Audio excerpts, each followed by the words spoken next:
नमस्कार साथियों, जय भीम। अक्सर लोग बहुजन समाज पार्टी की सुप्रीमो बहन मायावती जी को ये कहते हैं कि बहन जी मिशन से भटक चुकी हैं। बहन जी जो है बाबा साहब डॉक्टर अंबेडकर और बहुजन महापुरुषों की विचारधारा से भटक गई हैं। लेकिन उनको ये बात जानकर शौक लगेगा कि कल बहुजन समाज पार्टी की सुप्रीमो बहन मायावती जी ने एक बड़ा ट्वीट किया है, लंबा चौड़ा 4 ट्वीट किया है। उस ट्वीट में जो बहन जी ने बात कही है उसको लेकर शायद जो लोग बहन जी पर आरोप लगाते हैं उनको जवाब मिल गया होगा। बहुजन समाज पार्टी की सुप्रीमो बहन मायावती जी ने कहा कि जो बहुजन महापुरुषों की विचारधारा को नहीं मानते हैं, जो बाबा साहब डॉक्टर अंबेडकर से नफरत करते हैं, जो लोग बहुजन विरोधी हैं, आरक्षण विरोधी हैं, दलित विरोधी हैं, वो लोग बहुजन समाज पार्टी से दूर हो जाएं तो बेहतर है। यानी कि कहने का तात्पर्य ये है कि जो लोग बहुजन समाज पार्टी में हैं, अगर वो रिजर्वेशन का विरोध करते हैं या समाजवादी पार्टी कांग्रेस के पक्षधर हैं या बहुजन विरोधी हैं या दलित समाज के जुड़े हुए मुद्दे पर मुखर होकर नहीं आवाज उठाते हैं, तो बहुजन समाज पार्टी से दूर हो जाए तो बेहतर है, अन्यथा उनको बहुजन समाज पार्टी से भी दूर कर दिया जाएगा। बीएसपी सुप्रीमो बहन मायावती जी का ये फैसला काफी ज्यादा बड़ा है और चौंकाने वाला भी है।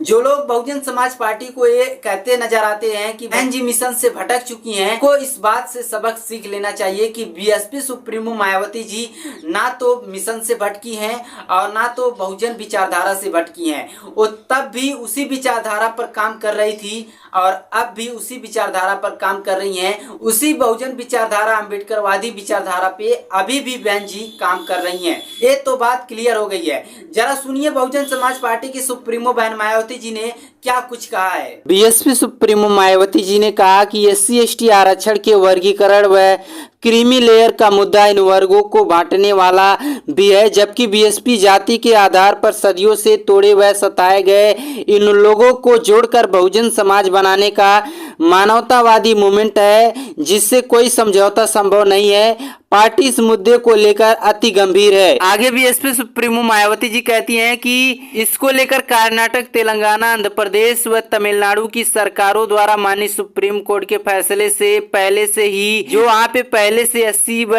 ST को बांटने की राजनीति की जा रही है वह ठीक नहीं है। खासकर यहाँ कांग्रेसी सरकारों का रवैया इस मामले में अति निंदनीय है। इसके अलावा अपने तीसरे ट्वीट में बीएसपी अध्यक्ष मायावती लिखती हैं कि बीएसपी में रहते हुए जो लोग SC/ST के वर्गीकरण व क्रीमी लेयर का कांग्रेस की तरह पक्षधर होकर बाबा साहब डॉक्टर भीमराव अंबेडकर की मिशनरी सोच नहीं रखते हैं, तो उनका बीएसपी में कोई भी स्थान नहीं है। अर्थात एक के स्वार्थ में बाकी पूरे बहुजन समाज के हित की उपेक्षा करना ठीक नहीं है। ये बड़ी बात बीएसपी अध्यक्ष मायावती जी ने बोली है दोस्तों। इसके अलावा दोस्तों अपने चौथे ट्वीट में बीएसपी अध्यक्ष मायावती जी कहती हैं, अंततः ऐसी मानसिकता के लोग यदि पार्टी को छोड़कर खुद ही चले जाते हैं या उन्हें अलग कर दिया जाता है तो यह बीएसपी पार्टी व मूवमेंट के हित में उचित होगा। वैसे भी इसकी आड़ में अब कांग्रेस के इंडिया गठबंधन की फूट डालो राज करो की राजनीति जो है नहीं चलेगी, लोग सजग रहें। बहुजन समाज पार्टी की सुप्रीमो बहन मायावती जी के इस बयान के बाद जो है बीएसपी सुप्रीमो मायावती जी को लेकर खूब सुर्खियां बनी हुई हैं। देश में हजारों पार्टियां हैं, लेकिन एकमात्र ऐसी पार्टी है बहुजन समाज पार्टी, और बहुजन समाज पार्टी को लेकर तरह तरह की अफवाहें फैलाई जाती है। कभी कहा जाता है कि वो बीजेपी की टीम है और कभी कोई कहता है कि वो कांग्रेस समाजवादी पार्टी की टीम है। आखिर ऐसा लोग क्यों कहते हैं?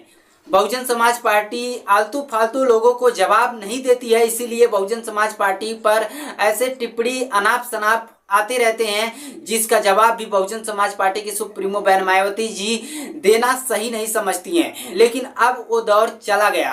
अब बहुजन समाज पार्टी पर उंगली उठाने वालों को जो है मुंह तोड़ जवाब मिलेगा। बहुजन समाज पार्टी की सुप्रीमो बहन मायावती जी ने एक और ट्वीट किया है कि इन दिनों काफी ज्यादा एक्टिव हो गई हैं, चाहे सोशल मीडिया पे हो चाहे धरातल पर हो, हर जगह बीएसपी को मजबूत बनाने के लिए बहुजन समाज पार्टी की सुप्रीमो बहन मायावती जी सोशल मीडिया पे काफी ज्यादा एक्टिव नजर आ रही हैं। इसी बीच बहुजन समाज पार्टी की सुप्रीमो मायावती जी ने एक और ट्वीट किया है। सुनिए बीएसपी अध्यक्ष मायावती जी ने क्या कुछ कहा है। उन्होंने कहा कि भीड़ हत्या मॉब लिंचिंग का रोग खत्म होने का नाम ही नहीं ले रहा है। ताजा घटनाक्रम में हरियाणा के चरखी दादरी में गोमांस खाने के शक में एक गरीब युवक की पीट कर नृशंस हत्या मानवता को शर्मसार व कानूनन की राज की पोल खोलती है। यह अति दुखद व निंदनीय, सख्त कानूनी कार्रवाई की जाए। इसके अलावा मायावती जी कहती हैं, देश के विभिन्न राज्यों में भारी बारिश के कारण आई बाढ़ की स्थिति से सही से नहीं निपट पाने के कारण लाखों परिवारों का जीवन अस्त व्यस्त हो गया है तथा ऐसी तबाही लोगों का जीवन बर्बाद कर देती है। सिर्फ राहत ही नहीं बल्कि सरकारों को बाढ़ निवारण पर भी समुचित ध्यान देना चाहिए। बसपा सुप्रीमो मायावती जी ने बड़ा बयान दिया है राज्य सरकारों को।